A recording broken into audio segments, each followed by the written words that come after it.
Okay, good afternoon. Sorry we were a little late getting started. We had a little technology glitch there. Good afternoon, everyone. Andy Reese with Department on Disability Services.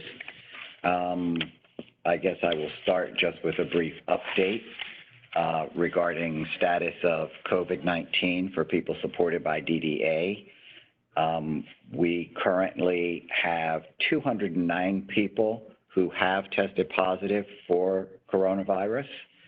Of those, unfortunately, we have lost 28. Just so people are aware, in case that number shifts, 2 of those people actually died sort of post-COVID-19. They had tested negative for it, seemed to have recovered, and then had subsequent medical issues that may have been related to COVID-19. So we're keeping them in our number, but we're waiting for word back from OCME about whether the actual cause of death was COVID-19.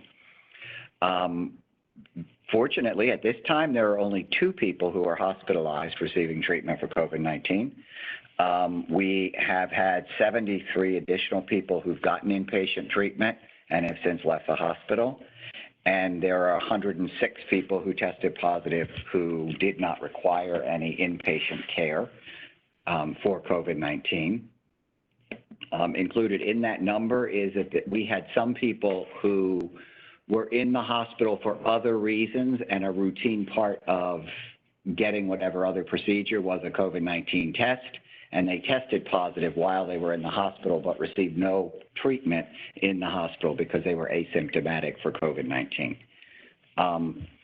Among those 209 people, they have been in the following placements. 87 of them were in supported living placements. 76 were in intermediate care facilities. 27 in rehabs. 14 in natural homes. 3 in host homes, and 2 in a nursing home. Among our provider staff,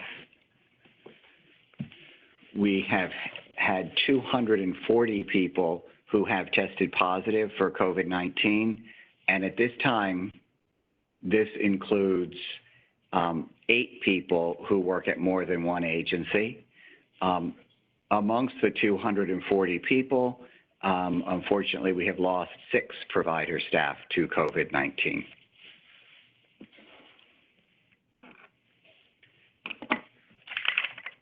Just another couple of updates for people.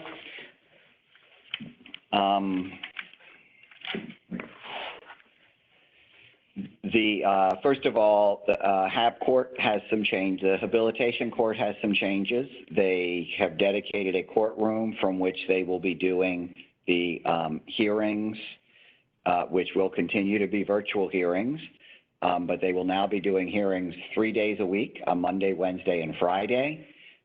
So providers can expect to be hearing from people about needing to submit updates so that we can have all the documentation necessary to have those hearings as those are going forward.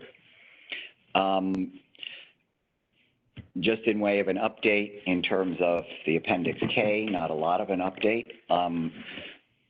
We got guidance back, I believe yesterday, from CMS saying that we needed one additional amendment to our Appendix K based on guidance that CMS has issued. They issued frequently asked questions regarding the public health emergency, and we'll be sending that out this afternoon to all providers. And included in there is a change regarding retainer rates. The district was one of 3 jurisdictions in the country that had allowed for multiple occurrences of retainer rates. So in our Appendix K initially, it was an 18-day period, but there could be multiple periods. And when it was approved, there were no limitations on that.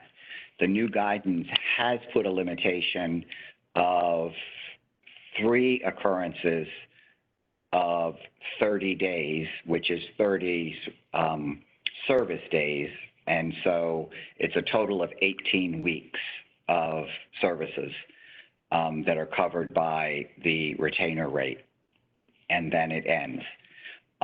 There are other provisions in that, and so we have a conversation with CMS next week about that, because there's also a requirement that staff continue to be paid, and so we need to be looking at how that's done, given that our original retainer rate did not include staff payment, and we have some instances where the staff is being paid because they're providing the other services that are being done in lieu of the day services. So we'll be looking at that and meeting with CMS. They're scheduling that for one day next week. And my hope is that that meeting will then result in our approved amendment to our Appendix K, which we can then send out. We'll provide that update as we have it.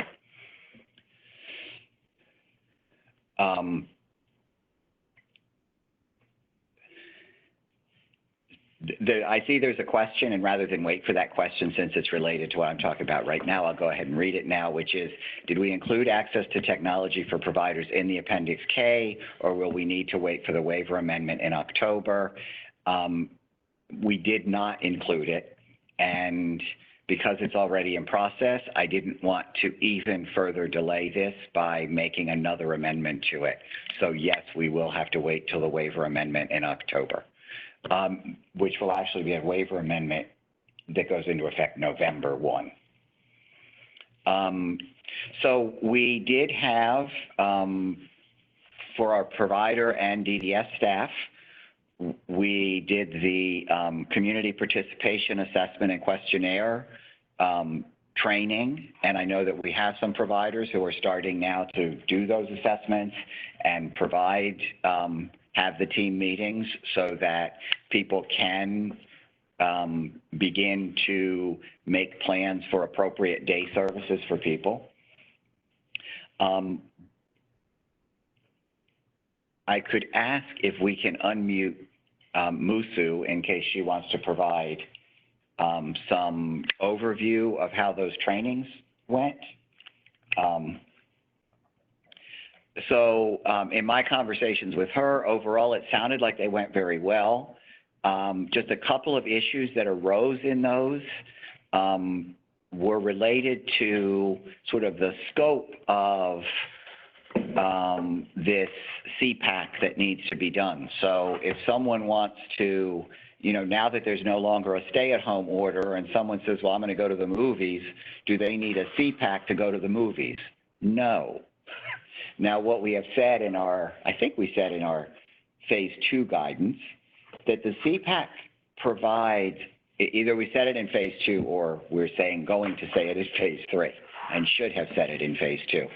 The CPAC can provide a good template for people to have the conversations with someone so that when the person says, I want to do X, I want to do Y in my free time, I'm going to go do these things, it provides a good structure for having the conversation about, is the person thinking through everything they need to think through so that they can go out and do whatever it is they're choosing to do in a safe manner. It is not intended to serve as a barrier to people being able to do those things and to say, well, we have to first do the assessment, have a team meeting. All of that is not necessary. People can visit with their families now. If the family is visiting in the placement in our ResHabs or ICFs, there needs to be some discussion about how that occurs, because there is still some limitation on people coming into those placements, although it's not total, the limitation. There are circumstances where it is okay to have people inside. But at any rate, one of the big issues that came up was, when is the CPAC needed? The other issue that it really pointed to was a real understanding on people's part of what the role of the IDT team is. They are not there to make decisions for the person. They're there to help the person make decisions. They're there to support the person in making decisions. They're there to understand what it is that the person determines themselves is what's, important to them and important for them. They are supposed to be a group of people who understand those things and help communicate them about the person, not a team that comes together and votes on what a person gets to do. In the same way, there seemed in some circumstances to be some confusion about what the standard for decision-making for guardians is. And so what this has really raised for us is that, especially in the context of COVID-19, and as people start to venture out again and engage in the community, there are difficult questions. And they are the same difficult questions that every one of us are confronting. Every one of us are making decisions about whether to visit that elderly relative that we have because of concerns about whether we might have been exposed to someone, and is it safe to have that visit with them? Is it safe for them to go out somewhere? Am I ready, even though restaurants are open on the inside, to go visit a restaurant yet? And those are personal decisions about what's important to me and what's important for me based on my own circumstances. And so what we're doing now is working on some guidance, and we've called it training. I'm a little uncomfortable with calling it training because training sort of suggests that there's a thing that we're teaching people and they can learn it and move on. This is more of a discussion that we'll be having to understand the issues around what's it mean when we say people have choice, and how do we help support them to make choices in their best interest.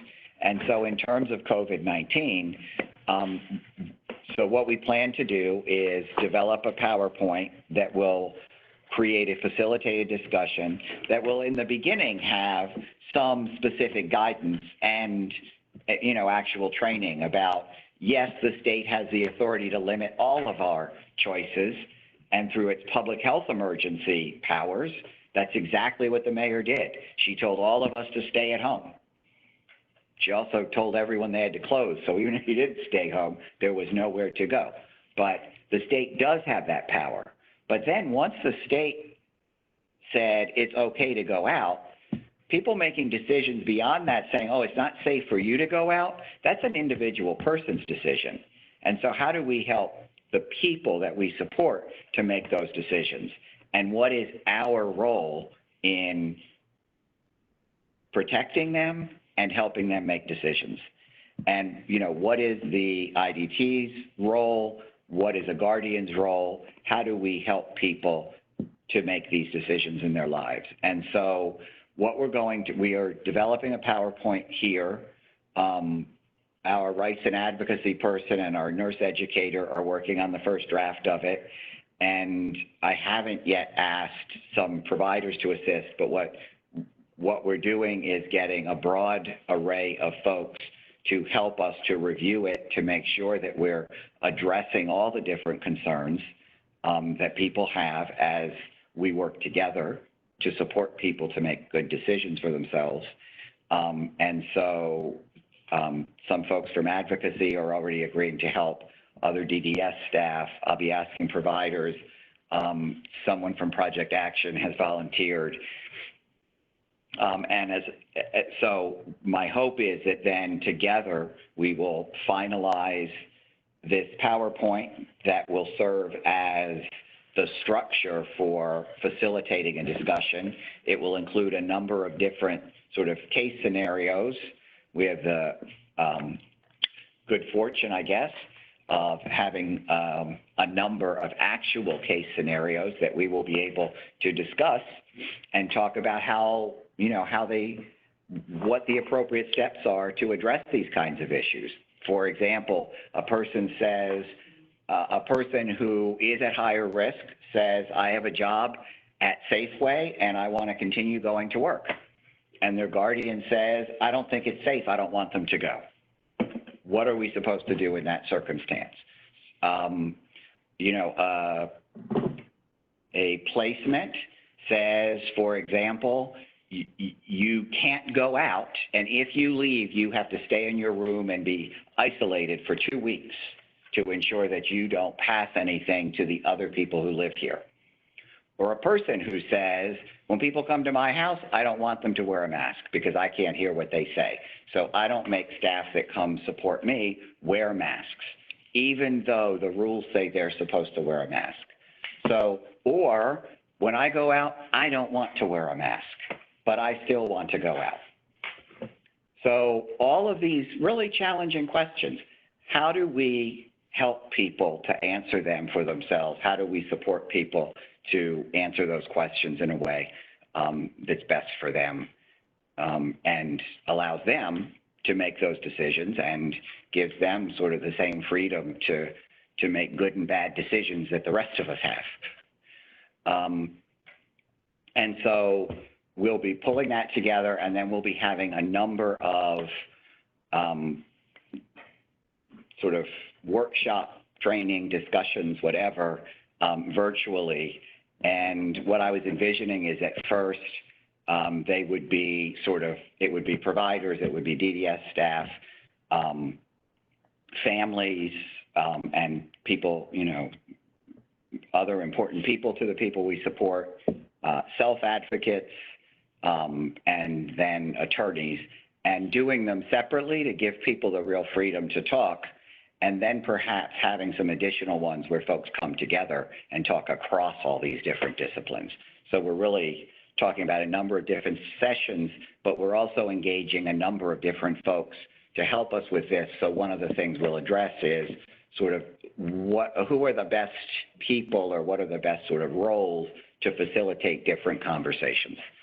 So we're looking forward to, we'll be having people review the PowerPoint that we have next Friday.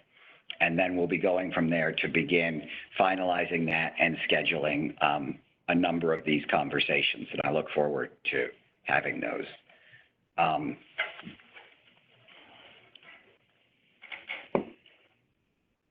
think that's everything that I had.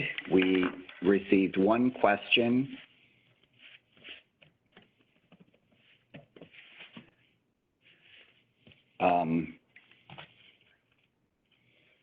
Jessica Gray just wanted to add to that the CPAC trainings have been recorded and will be made available to providers shortly.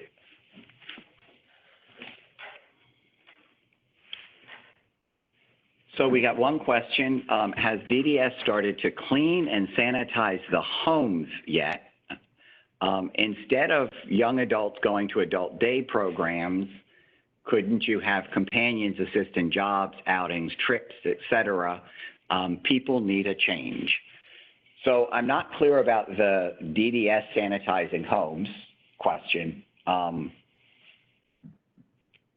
There is guidance. So when someone tests positive, there is guidance from DC Health about sanitizing a home after a person has tested positive. There's also an expectation about regularly cleaning the home and guidance about how to do that on a regular basis for people that are in placements that are in one of our provider placements.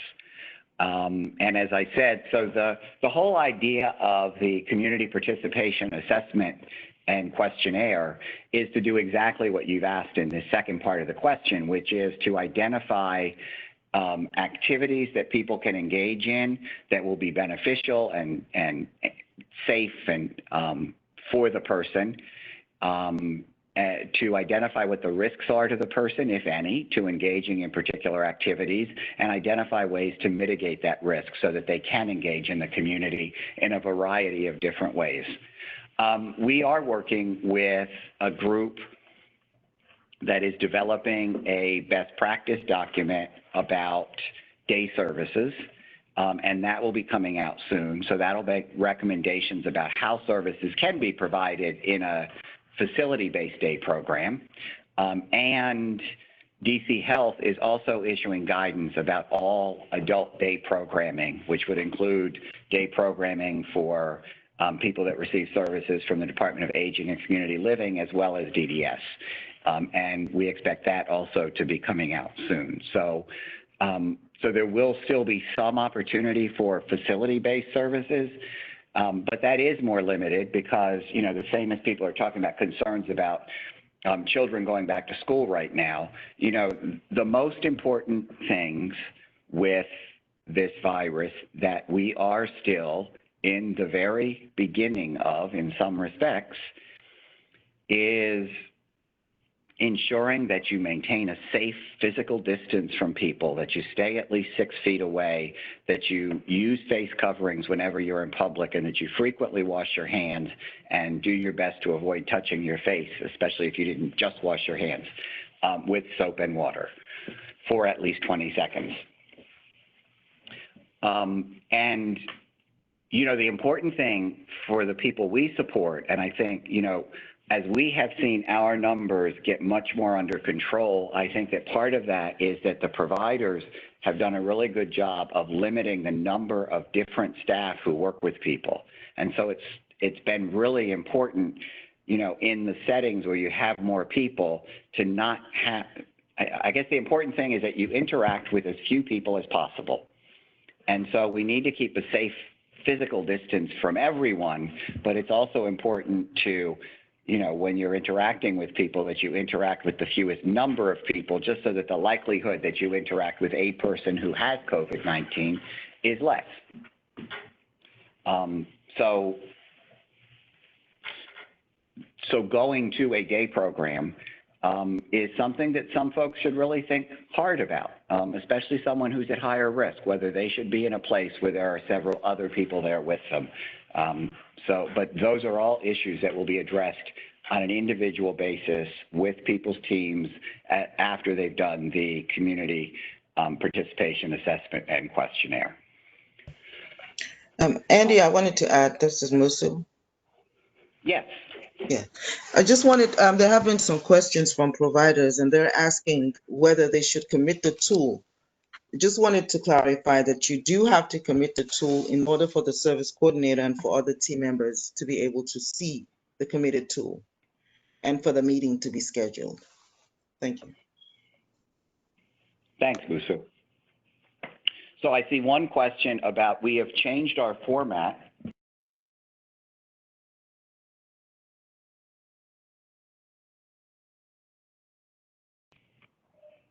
So we do have a question about, we have changed our format, which makes it impossible for participants to see one another's comments.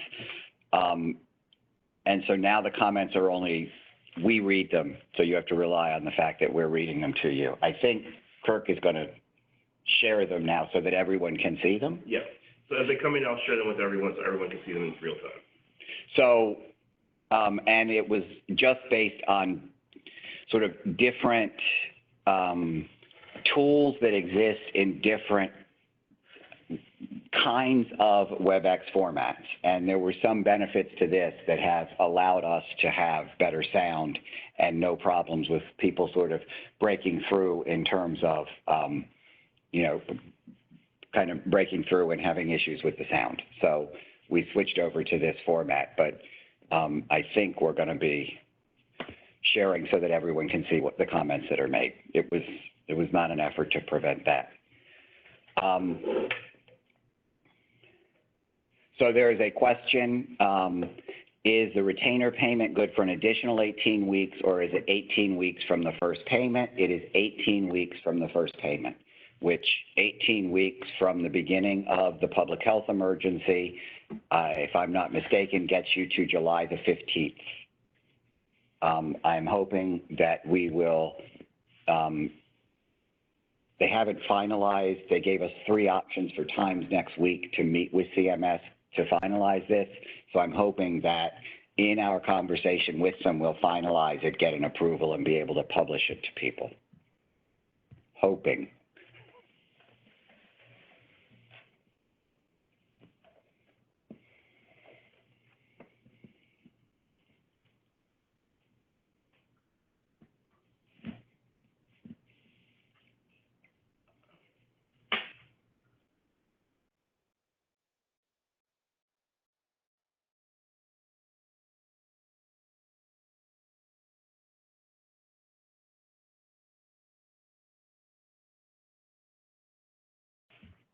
Oh, Amanda Forsythe from DHCF has some comments to follow up and perhaps clarify a little bit on my comment just now. Amanda, have you unmuted Yes. yourself? I was trying unsuccessfully, and now I have. Hi, this is Amanda Forsythe from the Department of Healthcare Finance. As Director Reese just said, we will hopefully have more clarity next week following a conversation with CMS, but I just wanted to provide a little bit of additional explanation to what was just said. And so the 18 weeks, or the more I guess accurately, it's the 3 6-week periods. That is per beneficiary. So if you weren't billing a retainer payment for, beneficiary A until a few weeks into the public health emergency, then you may still have some time, or like some days or weeks remaining. So unless you were started billing for all beneficiaries starting on the exact same date, there may be some staggering. So you can submit the bills for the retainer payments for that maximum of 18 weeks per beneficiary. So it's going to vary a little bit from provider to provider when exactly that 18 weeks is up for each beneficiary. So if you could stay unmuted, Amanda, Sure. You might be able to answer this next question. I can guess, but I'm not sure I know, and it's a billing question, so I don't know if you can or not. Okay. What is going to be the deadline to bill for the retainer payment? Is that the deadline to bill for any Medicaid, which would be a year from now? Yes, I don't believe that there has been any change either previously or in this new document from CMS regarding the time allowed to submit the bills. So I think that there's no changes on that. I will obviously follow up next week if CMS says differently, but as far as I know, the billing is the same as it always is for Medicaid services. So yes, that year. Thank you. No problem.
Is someone speaking? I don't hear anything. No, we're waiting to see if there are additional questions. Thank you.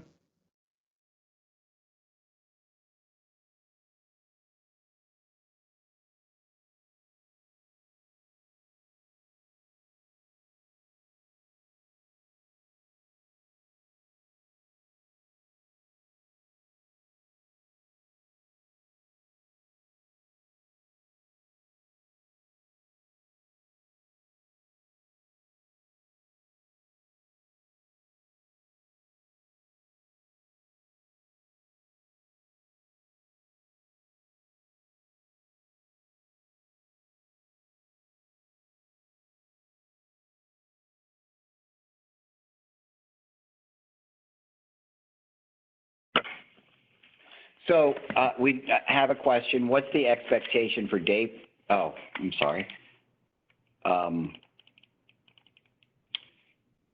Clarification as to when day programs are going to be open. So under our phase 2 guidance, day programs could be open, serving up to, in a space that allows for no more than 10 people in a room, including staff, and keeping in mind the requirement that you can't just have a room that accommodates 10 people that we can each stand 6 feet apart, because there has to be a recognition that in the course of the day, people move about. And so in our initial guidance, the requirement we included was also that you couldn't have more than 5 people per 1,000 square feet, which allows a lot of space then for people to move about in a building, because people who have day programs know people don't come and just sit in one spot. So people have begun doing the assessments with folks to determine who would be appropriate to go to this kind of a program. You know, in what circumstances could it resume? You know, there are a number of different day services that could resume. IDS could resume depending on what kinds of services in the community that the person wanted to access with their IDS staff person. A facility-based could, as long as the space works for it and that the services work. As I said, DC Health has guidance that should be coming out very soon, and it would probably be best to wait until that guidance is out to begin. They were supposed to have a draft by the end of last week. They're expecting a draft to come soon. I expect they may be reviewing it up their chain before we get the next draft, but they have been working with DHCF, DDS, DACL, and DBH on developing this draft to make sure that it addresses day services across all agencies, and so that they're looking at having the same expectations for all people who, especially for people who are at higher risk who may be receiving day services. One of the things that we talked about in our meeting with them last week, there are some adult day health providers who have reopened and are providing some services for a very limited number of people. They are focusing mostly on, we have some people who go to the adult day health programs, but some of the ones that we've talked to so far have said that they're not accepting people who live in congregate settings. They're really providing the service more for folks who are at home, whose families may need respite during the day because they've been providing for that person 24/7, and they really need some additional support for themselves and for the person to get a little break. And so, you know, thinking of day in that regard, that the person needs to get out, but also that for folks who are at home, they might be more likely to be someone who would need to be going to get that kind of support. But they could start, but there's, you know, there is the guidance coming from DC Health, and there is also the best practice document that we should be issuing within the next week or two.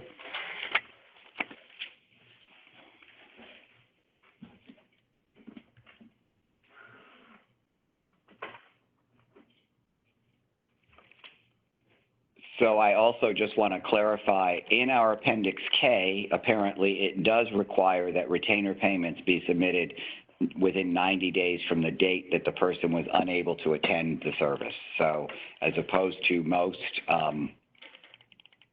Medicaid claiming, which you have a year from the date of service to submit a claim, this has a 90-day deadline.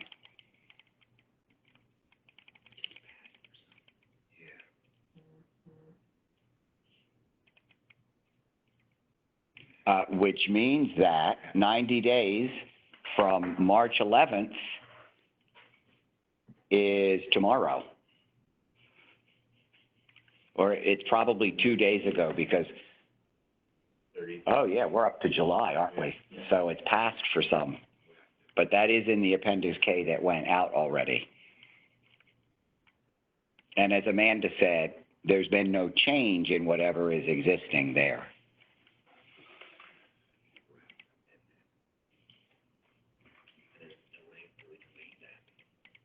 So there's a question, what is the expectation for day programs after the retainer payment ends?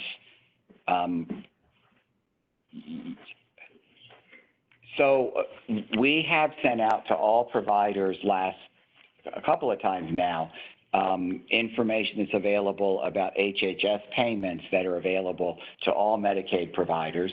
So there are those payments, which I think it's like 2% of your gross from the prior year, something like that. So we've provided information about that. Those are payments that go directly from HHS to the providers.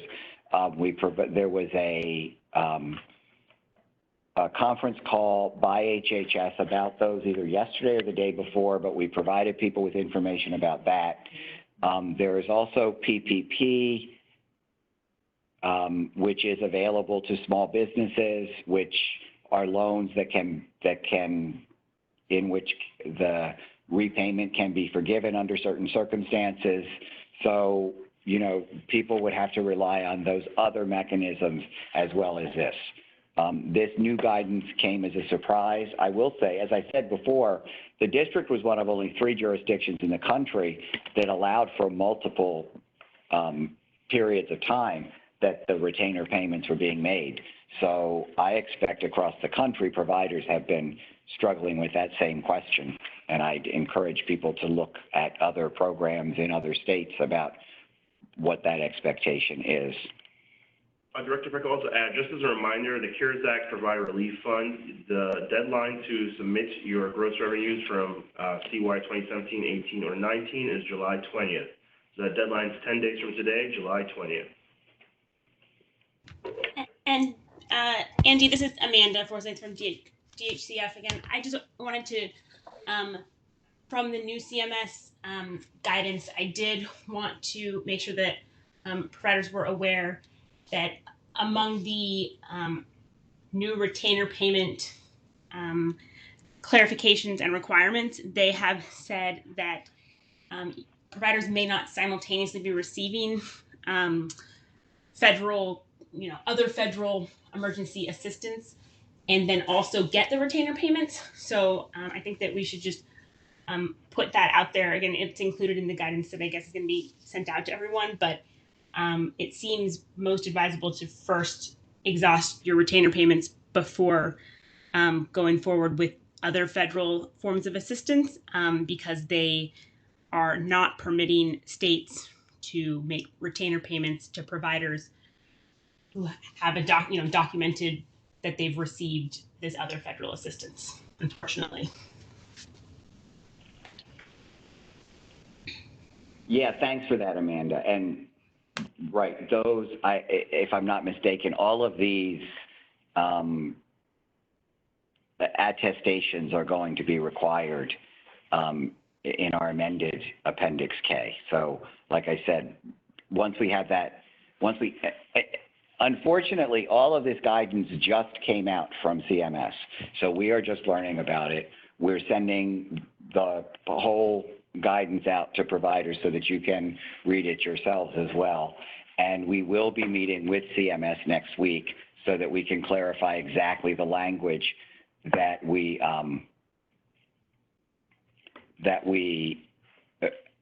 will have in our amended Appendix K. So there's a question. So the last day to bill for retainer payments for day programs is July 15th. No, as Amanda said, what they've done is they're going to require us to revise it because originally we said it was 18 days and multiple periods, and there was no limit on the number of periods. And they have said that we can revise it to 30 days, and those are 30 service days, so that would be 6 weeks, and you can have up to 3, which equals 18 weeks. So any person for whom someone is billing retainer payments, if it started March 11th, I believe that 18 weeks gets you to July 15th. But you can bill 30 days of service for 3 sessions for each person for whom you had been providing day services prior to the public health emergency. And any clarification that's needed, please feel free, Amanda.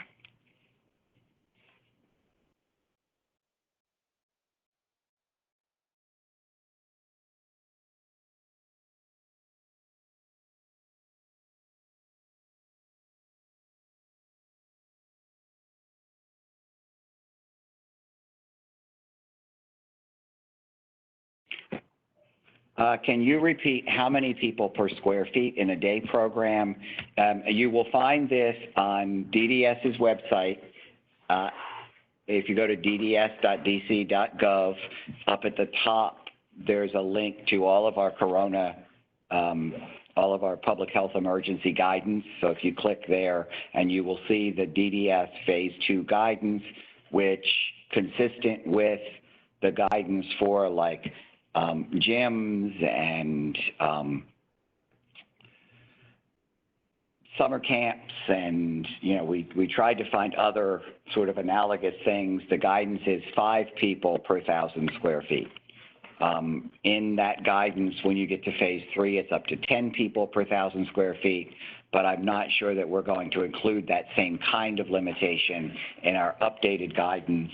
We have asked that DC Health, when they issue their guidance, they look at how this is handled across the country and include appropriate guidance there. And as I said before, the reason what concerns me about it is that we did have a provider who demonstrated, here's how I could fit this many people in each of the different rooms.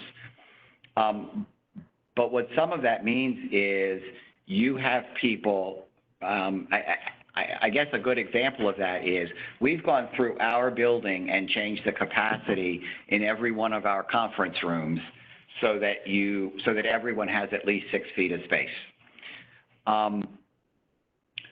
But if we were to fill every one of our conference rooms right now, we would have too many people in this building, because we don't come in and sit in the conference room and not move all day. And so in considering the space requirements that people have, you need to consider the activities that they're engaged in and make sure that, and all of these things are, will be addressed in both the best practice guidance from DDS as well as the DC Health guidance, which is, thinking about all the different things in terms of people arriving, where are they before they're screened and allowed in so that there's safe physical distance between them? How are you making sure that you're not having sort of a group of people coming in the morning? How are people moving throughout the building during the day? How much interaction is there between different people during the day? As I said before, limiting the number of people any person has to interact with, issues related to bathrooms, space required, number of people that's appropriate for the number of bathrooms that are there. So all of these kinds of things need to be taken into account. For right now, it's sort of a cruder answer of 5 per 1,000 square feet. Next, how will transportation services run and be able to adhere to safe social distancing guidance? So MTM has issued some guidance regarding transportation. I think I saw something from them this week. Making sure that people wear face covering when they're on the transportation, issues related to how the vehicles are cleaned, these kinds of things. But it is an issue in terms of how many people you're going to put in a vehicle and drive to a place.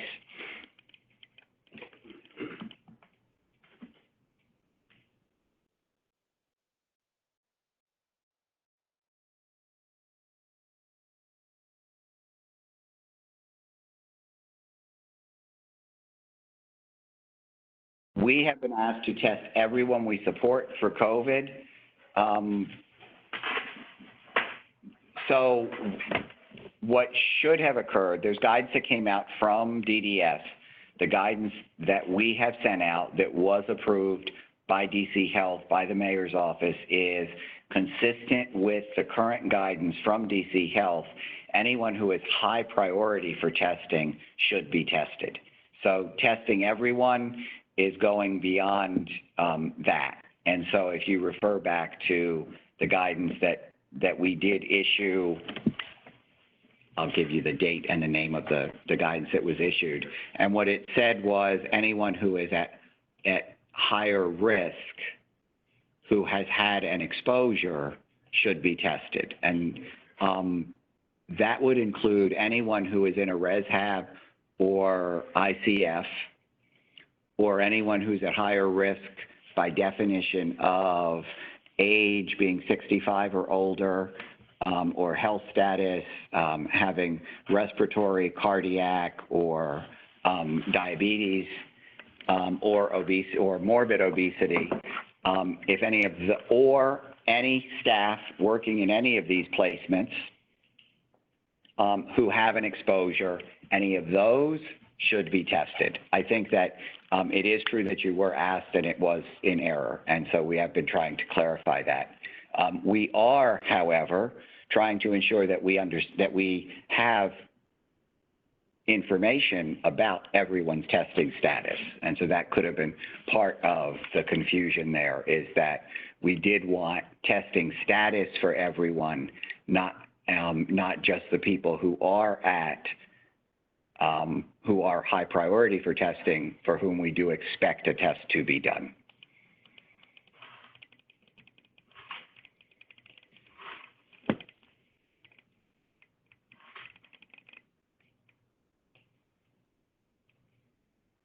So the next question, once the 18 weeks is exhausted, day providers will not be able to bill for retainer payments.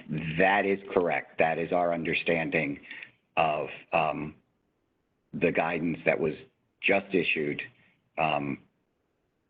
by CMS. What do you imply by other payments? Related to the ability of small businesses to seek PPP, the guidance that we've sent everyone about HHS payments that can be made to all Medicaid providers.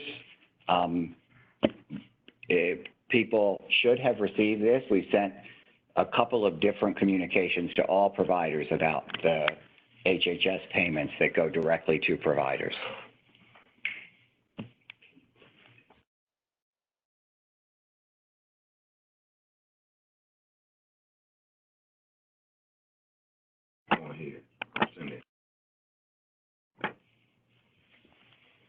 Just to clarify, the provider funds that the director is speaking to are the CARES Act provider relief funds.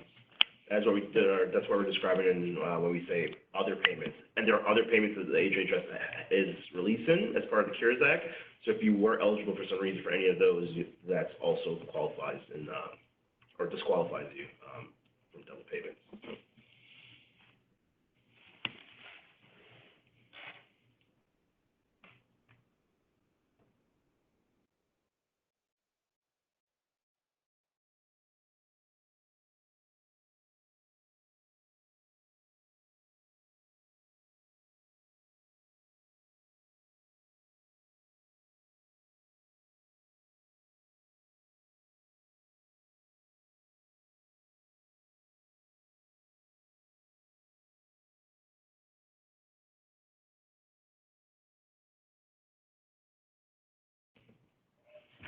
So it says a payment would be coming from HHF. I want to make sure I'm hearing you correctly. No, it's Health and Human Services, and it's CARES Act funds, and it is a direct federal payment that goes to Medicaid providers. We have sent communication to all of our providers about this, but it really has been up to each provider to submit whatever was necessary in order to get it. If you have not received it, you should be in touch with your quality resource specialist, and they can make sure that you receive a copy of all communication that has been sent out. But as I say, we've sent out at least 2, if not 3 different communications regarding these CARES Act funds. And if you, providers can also go to hhs.gov, hhs.gov, and it's on the main page. It's the CARES Act Provider Relief Fund. So I implore you to take a look at that site.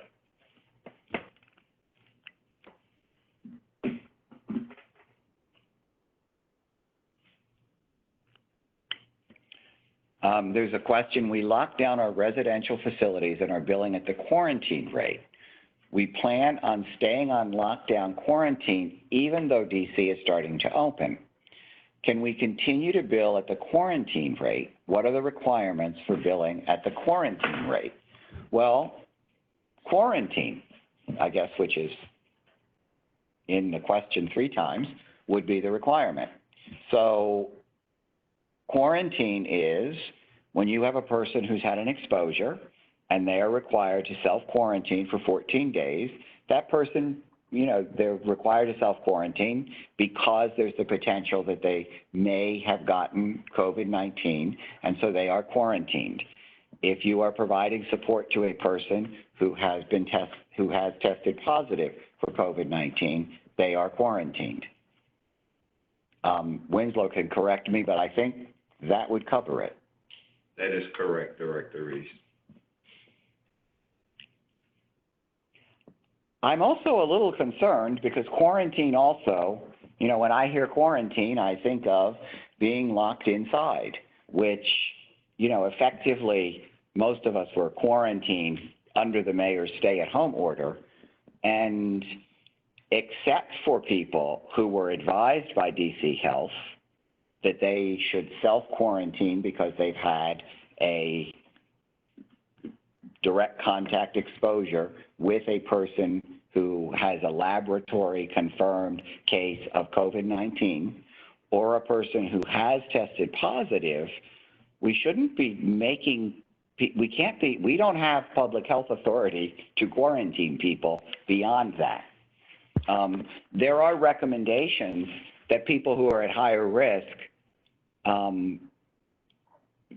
should really not, or should think hard before going out. They can still go out. People who are at higher risk can go out if they have a job. They can go out to approved recreational activities. That's in the mayor's order. And so we have to be cautious about this idea that we're continuing to quarantine people.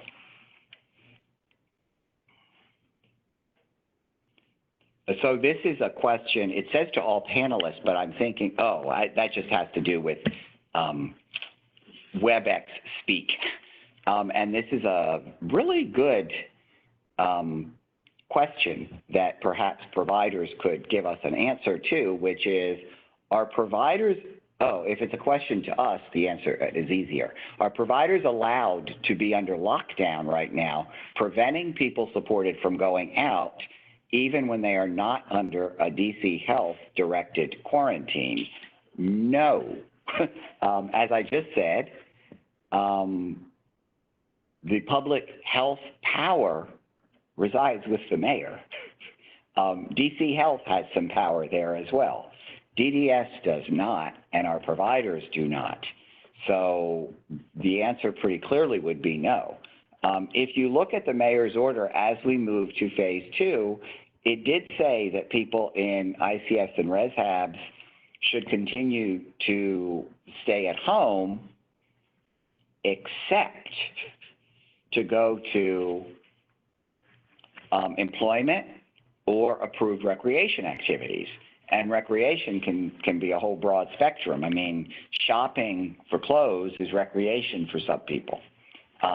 People engaging in individualized day services, I would qualify as recreation. I think some of what we call habilitation would qualify under the mayor's order as recreation. So, you know, so I do think that those should have some discussion as people engage in them, but I would be curious to hear if there are providers telling people, no, no one can leave, we are on lockdown, because the only entity with the authority to require a person to remain at home is DC Health. And even there, where they require people to self-quarantine, they don't actually quarantine them. They follow up to check in to make sure that the person is following their guidance, but they don't start out with saying you must stay home and we are going to ensure that you do. They start out by explaining to the person the importance of staying home for 14 days to ensure that they have not contracted it if there was an exposure, to ensure that they're not passing it to someone because they've contracted it and don't even know it. And then they check back with them to see if they're complying with that advice, and they would step up after that if they are not. and there may be EPI people on the phone who could clarify that. But from my understanding too, those folks, the EPI folks have said that people have actually been very cooperative in the self-quarantine recommendations that are made by DC Health.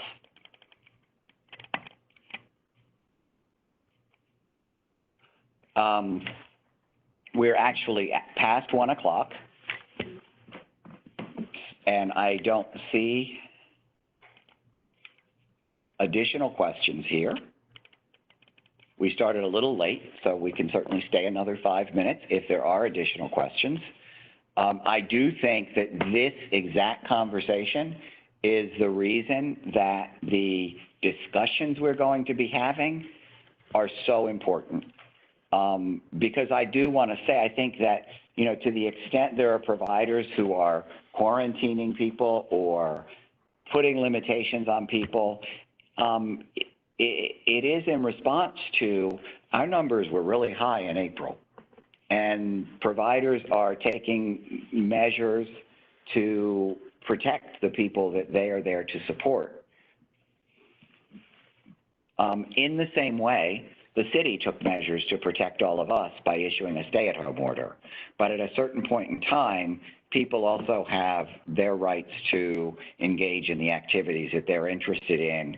And can those be limited? Yes. There's a process for limiting them, however.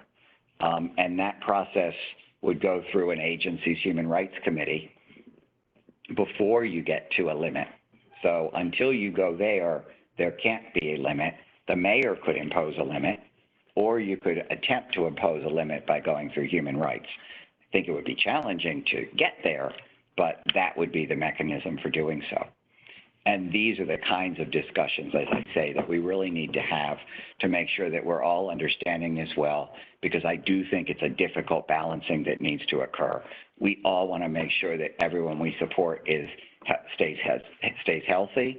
We want to make sure that the staff who are working with them stay healthy. But I think we all also appreciate, after staying at home for a long time, how important it is to be able to get out and live your life as well. And that's true for the people we support, just like it's true for all of us.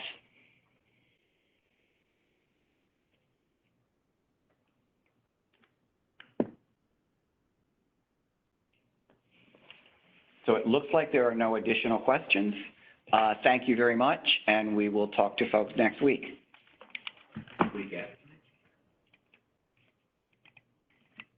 Why? It's every 2 weeks for those other things. This